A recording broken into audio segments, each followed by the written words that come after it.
We are discussing Democratizing Patronage with NFTs by Arun Benty. Please give him a warm round of applause.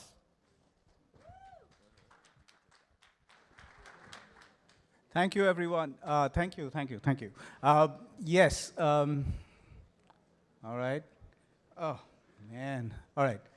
Democratizing patronage. Okay, so I was backstage and people were having trouble telling the word patronage. Okay, what is patronage?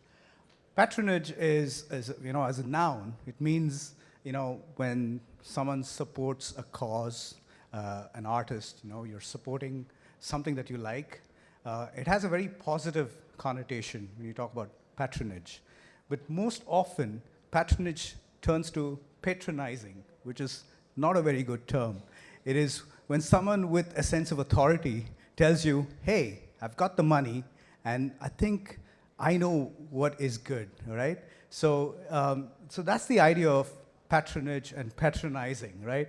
Now, if you look at historically, you have to ask the question, who pays for the arts? And this is what happens when you patronize, right? So you have artists who have typically been funded, okay, by kings and queens and popes, and and this is what happens when you have a sort of a top-down structure where you have people with power determining what is art, right? So you gotta, this begs the question, what is the role of an artist, right? Is an artist an economic contributor, or are they agents of social change? Well, it's a difficult question, okay? And today we have, this concept that artists are actually purveyors of culture. They create culture, right?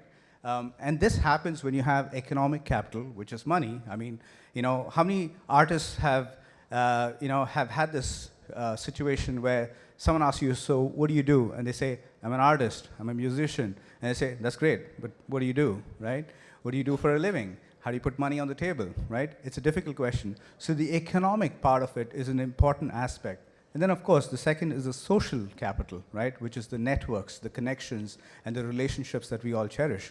You combine these two, and you get art. And that's the reason why we have artists, musicians, filmmakers, everything. Now, the problem with this structure is that it is mostly top-down, right? So you have a centralized, economic model, and you have a centralized social model with social networks and, the power centers. And this creates a perverse, result, which is, kind of like a superstar economy where you have, a few artists. It's kind of like the F1, right? You just have 10 drivers, and that's it. That's the team, okay? No one else has a seat on the table. So how do we change this? Well, 14 years ago, Kevin Kelly wrote this amazing article about 1,000 True Fans. And it seemed like a great idea, and it remained a great idea for 14 years until now. We have NFTs, and we have the cryptocurrency rails, and there is this possibility of changing this narrative. And at Fandify, we are basically a crowdfunding, you could say like a launchpad platform for NFTs.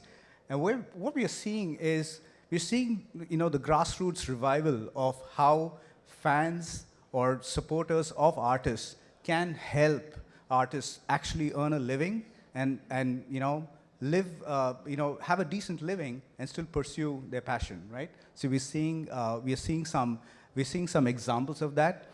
Here's an example of an artist who had no connections, but was able to set up what we call a backer token and have backers support her before our art, was out in the market. And everyone wins, right? So there is an economic incentive as well as a social incentive to back artists. And that's what we're seeing with NFTs. And I think that's the way forward. We have social proof. We have proof on chain of how supporting an artist actually plays out, right? And that's about it. So I'm Arun Benty from Fandify. I'm at space 112, level 5. So anyone wants to talk further about this, I'll be more than happy to, share my insights. Thank you so much.